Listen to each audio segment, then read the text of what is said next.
Hello everyone and welcome back. Now that in the previous video we saw how to classify a system as actually being chaotic, right? There's a lot of buildup, but now we have a definition to work with. The question is, how do we actually classify systems, right? Because each system is really kind of unique and complicated. And a lot of the times the analysis of those systems is far out of our grasp.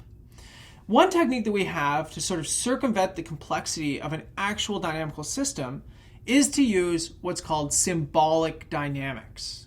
Now, symbolic dynamics translates the dynamics of a dynamical system down to a topological sequence space that represents the trajectories of those dynamical systems. Now, what I'm going to do in this lecture today is give you an example of how to use symbolic dynamics.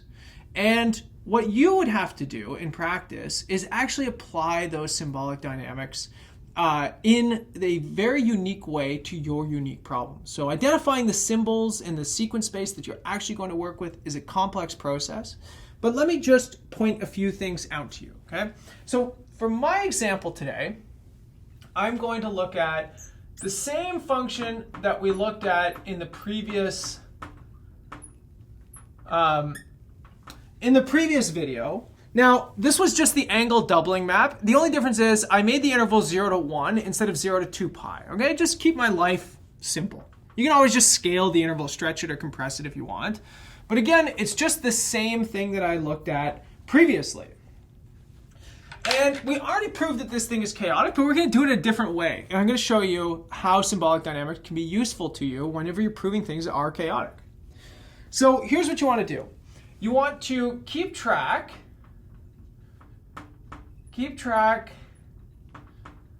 of iterates xn by recording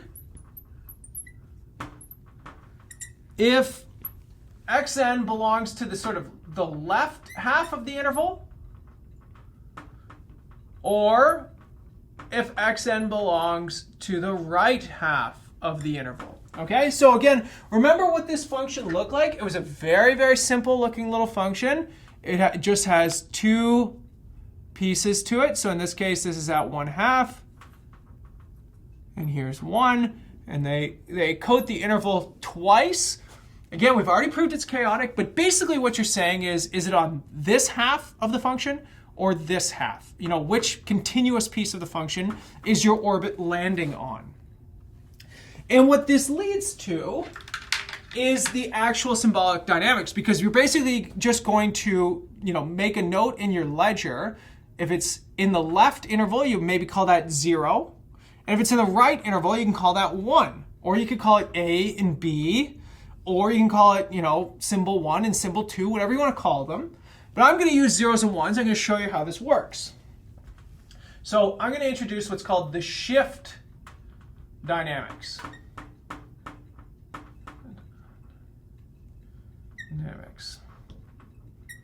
Okay, so what is this actually?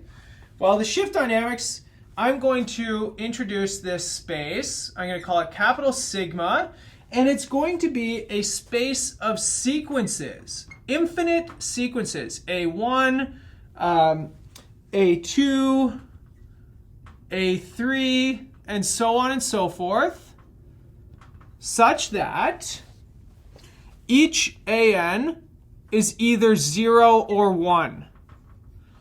Okay? So this is exactly what I was just talking about. When you're iterating through this mapping, you're either recording if it's in the left interval, 0, or in the right interval, 1. So what you're doing by this sequence space here is this is your ledger of the trajectory, right? Maybe it starts in this interval, so the first piece is 0.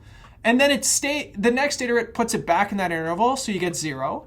And then the next iterate puts you into this interval, you get 1, and so on and so forth, right? This is just your tabulation of where you're winding up over your iterates.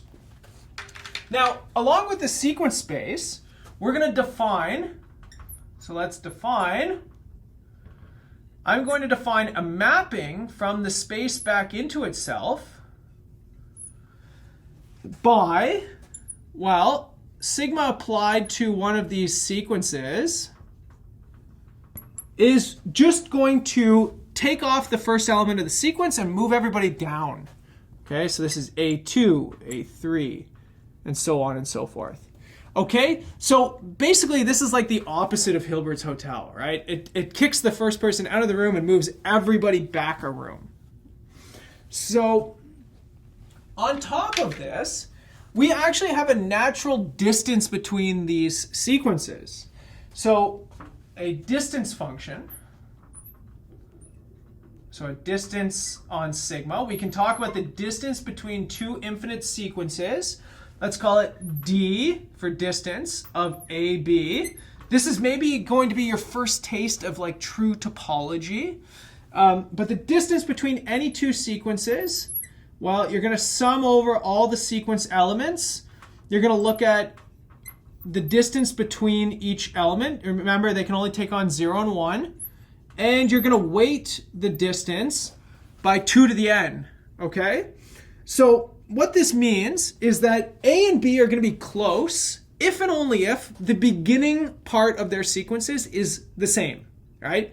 The more elements at the beginning of their sequence that are the same, the closer those things will be. And that comes from the fact that the further into the sequence you are, the less you care about how close those two things are.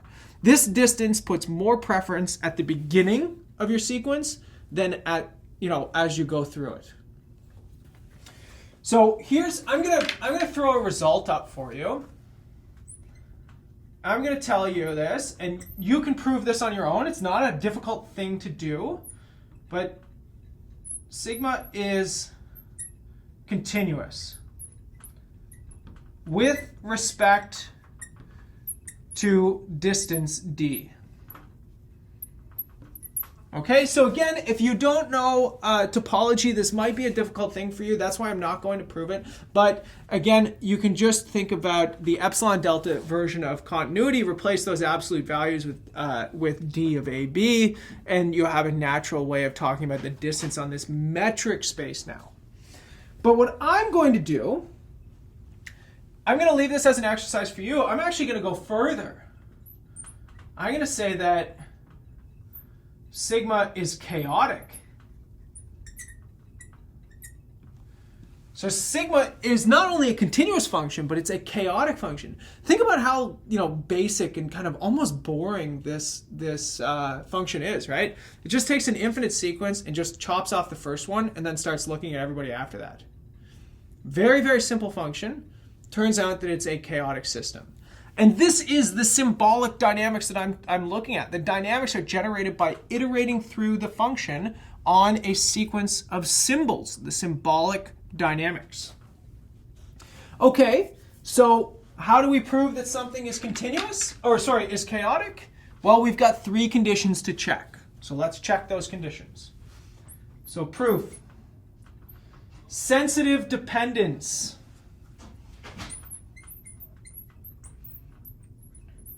On initial conditions.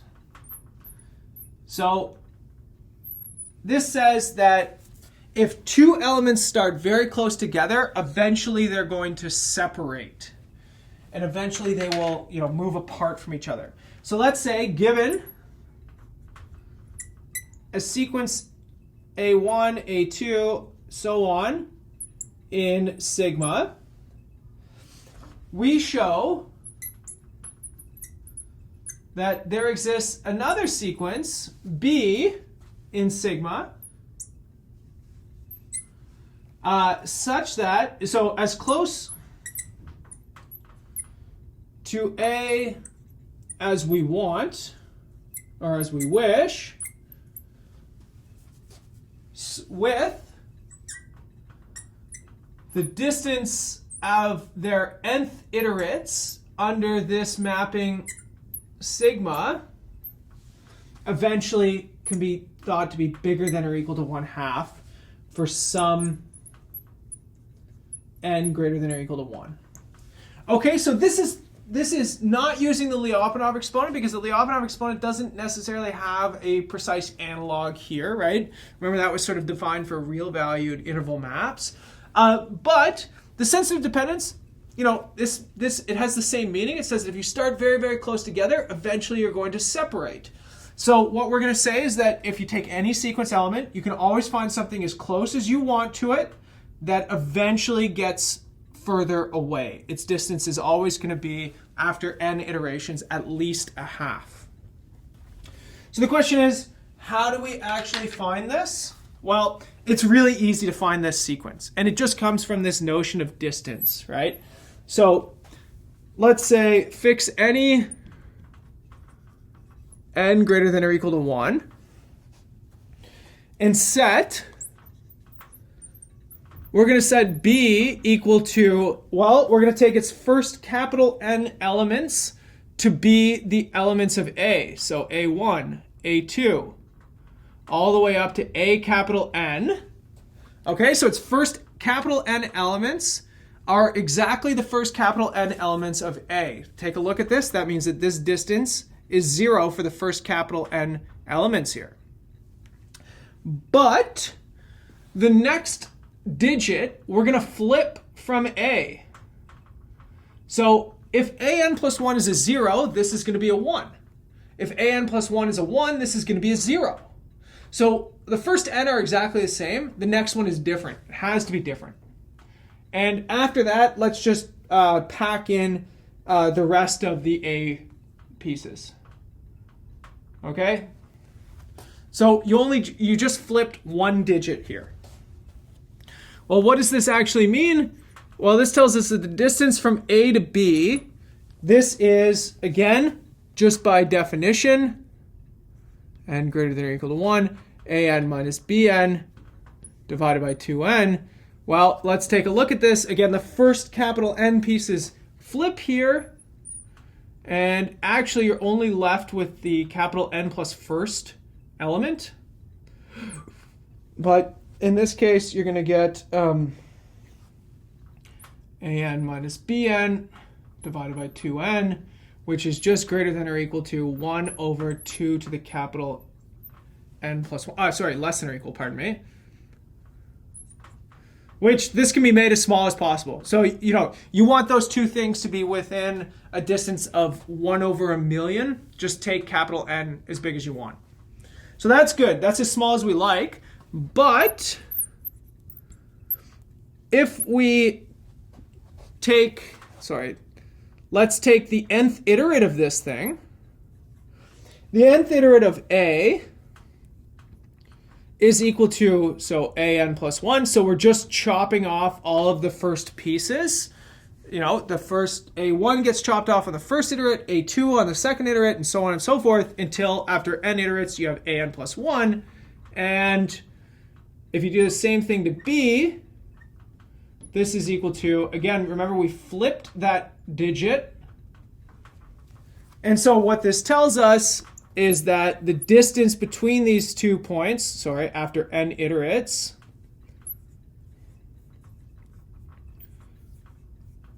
well, now they differ at the first digit. The first digit has the most importance here. So it tells us that this is actually equal to exactly 1/2. So they can start as close together as they want, but as you keep iterating, they eventually separate. That is sensitive dependence on initial conditions. I can give you a point as close as you want that will eventually get further away. Okay, that's good.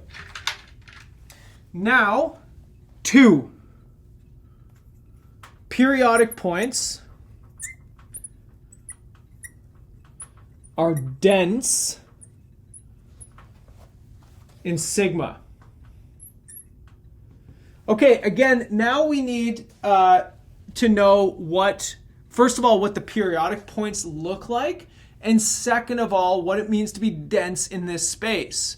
Well, again, maybe you've taken an analysis course. I hope that you have. But to be dense in a space means that if you pick an element of that space, then you can find an element from the dense set as close as you like to that point.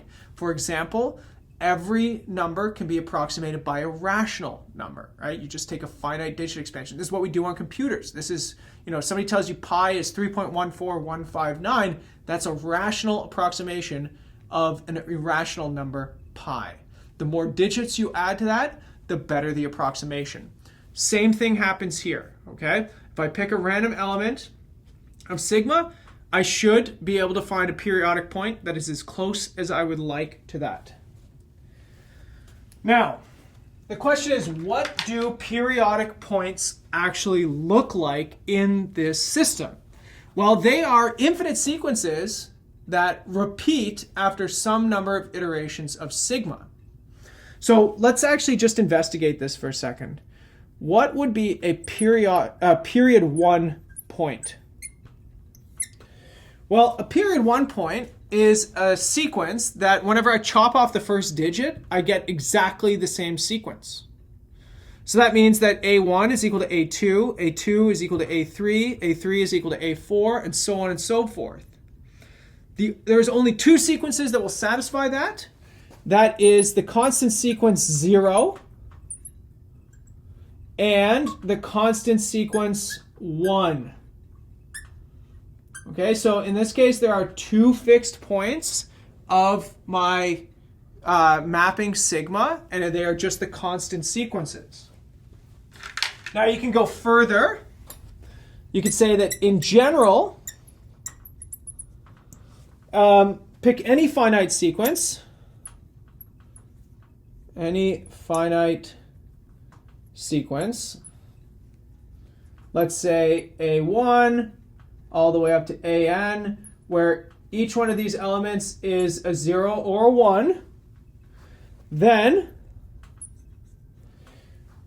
A equal to this element, where you just repeat these over and over and over again. These are repetitive sequences. They are infinitely long, but they are just like the rational numbers, right? In this case, they're the versions of the rational numbers whose decimal expansions just repeat infinitely, ad infinitum. So 1 over 7 is a good example of this, right? So in this case, you just repeat over and over and over again. Well, then this is a periodic point of sigma.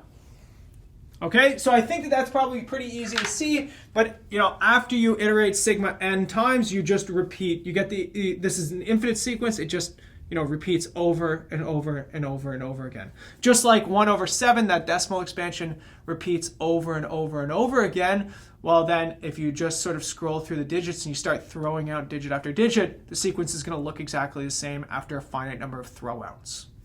So this is just a simpler version of that. So now, let's say given an element B in sigma, we're going to find a periodic point that is as close as necessary, or as arbitrarily close to this point. So we need a periodic point that, or we need periodic points. So we need periodic points that are arbitrarily close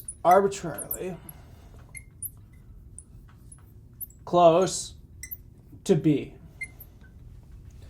Well, in this case, if B is equal to, you probably know how this is going to work, but it's really cute, right? It's really, really kind of simple. Then let's consider this sequence that is just going to be the first n elements of B repeating over and over again. Bn, B1, right? So I just take the first n elements of B and I copy and paste them over and over and over again, right? So again, think about pi, 3.14. Now let's just get rid of the 3 and look at the decimal expansion, 14159. That's an approximation of pi. I'm just going to repeat it over and over. 14159, 14159, 14159, 14159. I'm doing that just now with zeros and ones. It's even easier. Well, then it's really easy to see that these two things are really, really close together, right? And again, it just comes from this easy little metric here, right? Because the first capital N elements are the same, then they're only going to differ at the n plus first element. Again, you get this thing right here. And so if you let n go to infinity, you will converge to B. Done, right? I've got sensitive dependence on initial conditions. I've got that the periodic points are dense in sigma. The only thing left that I have to check is topological transitivity. Okay, so there's only one condition left to check for when it comes to confirming that this little shift map is chaotic. And that's topological transitivity. Topological transitivity. Now, in the previous lecture, I gave you the definition of topological transitivity in terms of open sets. And you can very much do this in terms of open sets if you wanted to prove it that way. But there is an equivalent condition that I'm going to use to prove this. Okay, so it turns out to be much easier whenever you're doing these symbolic computations. So here's what we're going to show. So we show that there exists an element B in sigma. So there's some point such that the iterates sigma n of B come close. So come close to each other element. So to each element in sigma. Now, what this actually means, so actually this is arbitrarily close as you want. What this element B would be called is a dense orbit. It hops around in space. It gets close to everybody. Okay? So I'm going to leave it for you to prove that the existence of a dense orbit is equivalent to the topological transitivity condition that I gave you in the previous example, or in the previous lecture. But here we can actually construct this orbit. And it's really fun. It's a really clever thing to do. Here's my construction. I am going to just list down all finite sequences. Okay, so let's start with finite sequences of length 1. Well, 0 and 1. These are sequences of length 1. So sequences of length 1. Okay, then I'll do all sequences of length 2 next. 0, 0, 0, 1, 1, 0, 1, 1. This is all sequences of length 2. Now, take a look at what this actually is doing, right? So if your first digit is 0, then I've nailed down, so you pick any element in here. If the first digit is 0, I've nailed you down. I got your first digit. If your first digit is 1, then after one iteration, I've got you nailed down. Okay, so that gets me within, a half. But, okay, now you pick a random element. If its first 2 digits are 0, well, then after 2 iterations, I've got you. If your first 2 digits are 0, 1, then after 4 iterations, I've got you. If your first 2 digits are 1, 0, then after 6 iterations, I've got you. And again with 1, 1. So then what you can do is you can list every sequence of length 3. And that tells me that if your first digit is 1, 0, 1, I can find an iterative B whose first digits are also 1, 0, 1. And then I could do length 4. And so maybe your first 4 digits are 1, 1, 0, 1. Well, that sequence is going to be represented in this component. And so I can iterate long enough so that the first 4 digits of the iterative B match up with the first 4 digits of any point in sigma. And again, this is infinitely long. I can put every finite chain of digits on here. If I want to match your first 100 digits, then I figure out what those 100 digits are, and then I just iterate until I find that sequence in here. This is kind of like how people think that, there's this conjecture that every finite string of numbers can be found in the digits of pi, right? 1, 2, 3, 4, 5, 6, 7, 8, 9. Can you just go through the digits of pi long enough until you find that exact sequence? Or 2, 3, 5, 8, 6, 7, 3, 2, 1. Can you go through the digits of pi long enough until you find that sequence? That's exactly what I've constructed. I've constructed an explicit example of a sequence of numbers in zeros and ones in binary that actually hit this. So in this case, this is a dense orbit. Okay? So that tells me that therefore sigma going from the sequence space to the sequence space is chaotic. And if you're feeling a little bit overwhelmed at this point, you're starting to think that things are getting a little bit more complicated than they have been so far. They're kind of getting out of reach. They're kind of getting abstract. Yes, that is very much happening, right? Now, of course, this is mathematics. We use abstract tools to understand the real world, right? So remember where all this came from. First, we started with Poincare maps. Then we started looking at one-dimensional mappings. Now we're starting to look at chaotic one-dimensional mappings and using symbol spaces to analyze them. But once you have an understanding from the symbol space, you can carry it all the way back up to the Poincare map and therefore to the original dynamical system. So the question is, how does this actually carry up?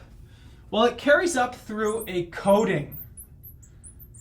And that coding is going to be a mapping, I'm going to call it R, that is going to take a sequence from sigma and give you a point in 0, 1.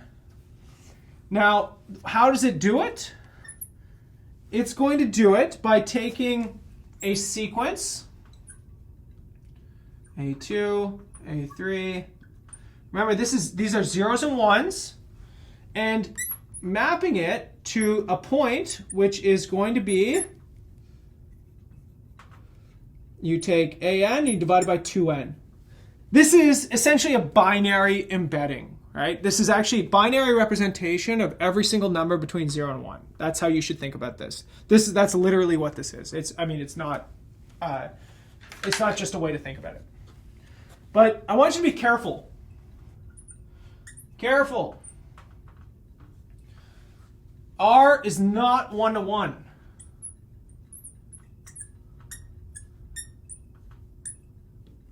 Why is R not 1-to-1? Well, this point, A is 0 and then followed by all ones. And this point, 1 followed by all zeros, give R of A is equal to R of B. Again, I told you this is a binary representation. What is this? This is the binary version of 0.99999 repeated is equal to 1. That's the same phenomenon that's going on right here. It's just doing it in binary, right? So I want you to be careful. We have equivalent definitions or equivalent representations of the same real number. The number 1 and 0.999 repeated are the same number. They represent the same digit. And that's why R fails to be 1-to-1, because you can take two different sequences from sigma and map them to the same point. And that's only going to come from these repeating zeros and ones in your sequence, okay? But again, R is onto. And again, this just comes from the fact that this is a binary representation. And what you can do is you can even go further here. And you've got a little theorem that you can prove. And here's the big theorem. Here's the real use of this. Remember my angle doubling map, F? So f of x is equal to 2x mod 1. If you apply F to a element coming from the image of R, so you take a sequence, you map it into 0, 1, and then you apply F to it. That is the same as applying R to the shift of that sequence. And so this is, or equivalently, F composed with R is equal to R composed with sigma. Okay? So first of all, how do you show this before we talk about the consequences? Well, it's actually really kind of easy to see this, right? So f of r of a. This is equal to 2r of a mod 1. Right? Which is just equal to 2 and then times this sequence and greater than or equal to 1. A n over 2 to the n mod 1. Which, okay, I'm going to write it out just so that you have it, so you understand what's going on. A1 plus, A1 over 2, pardon me. A1 over 2 plus A2 over 4 plus A3 over 2 cubed, so on and so forth, mod 1. Which, when I multiply the 2 in here, I get A1 plus, and I'm going to put the rest in brackets, A2 over 2 plus A3 over 2 squared plus A4 over 2 cubed, blah, blah, blah, mod 1. And the reason I pulled that A1 out is because this is either 0 or 1, which under the modulo operator here just gets annihilated, right? This is an equivalence relation. And so what is this? This is really just the shift. Notice that I'm starting at A2 now. This is exactly what I'm claiming it to be, right? This is just equal to R of sigma of A, right? Shifting, starting from A2 now, and then R is a representation as this infinite sum. So that gives me that. Okay. So what does this really mean? This means that we can represent every single orbit of the mapping F as a sequence of zeros and ones. And that, remember where this came from. The zeros represent being in the first half of the interval, 0 to 1/2, and the ones represent being in the 1 to, or sorry, the 1/2 to 1 half of that interval. So for example, there exists a point that goes 5 times in the left interval and 1 time in the right interval and repeats that. It's a period 6 orbit. It goes 0, 0, 0, 0, 1, 0, 0, 0, 0, 0, 1, sorry. And it just does that same iteration scheme. This is the benefit of symbolic dynamics. We have a quick and easy way of describing all of the dynamics of the system using just this sequence of these symbols and these sequences. I don't know exactly what the orbit is that goes 0, 0, 0, 0, 0, 1, and then repeats that. I could find it though, and then I can easily identify what it is in my mapping. Now, one thing that you might be frustrated with is this was an easy example. So the question is, can you do this for harder examples? You can actually do the same thing. So the same works for the logistic map with r equal to 4. So there exists a symbolic representation of the dynamics of the logistic map with r equal to 4. Again, all you are doing is splitting it up at the hump. The hump represents everything to the left of the hump is 0, everything to the right of the hump is 1, and that is your symbol sequence. If it lands on the left of the hump, you call it 0. If it lands on the right of the hump, you call it 1. Similarly, you can also do the same thing in the tent map at r equal to 2, which in this case is basically the same thing as what we just saw with the logistic map. Here you've got the breakup where it's just on the sides of the hump, but again, this thing is sort of flat. And again, because this is a chaotic mapping, you can translate that information back to the original mapping. The chaos in the sequence mapping endows a chaotic structure or proves a chaotic structure for the function f. So you can imagine, you can do this for much more complicated functions, and you can work with the symbol sequence, and you can leverage that information and bring it back up to the original function once you do all the work in this sort of symbolic space. And you can go further. All right, so just before I leave you, you can go even further. Your sequences don't have to be zeros and ones. For example, maybe you've got a function with 2 humps in it. Well, then what you can do now is you can, at each hump, break up the interval. You could say everybody to the left of the first hump is a 0, everybody between the humps is a 1, and everybody to the right of the second hump is a 2. So that would give you a sequence space where the elements take 0, 1, and 2. Instead of a binary representation, it would be a trinary representation. So the number of humps you have determine the number of symbols you have. You always have one more than the number of humps. So you could do the same thing for a cubic mapping instead of the logistic mapping that's quadratic. Now, again, I only elucidated a simple example, but it is meant to illustrate how you can do this for more complicated mappings. And this will depend on the specific application that you have in mind. Thanks for watching, everybody. I'll see you in the next video.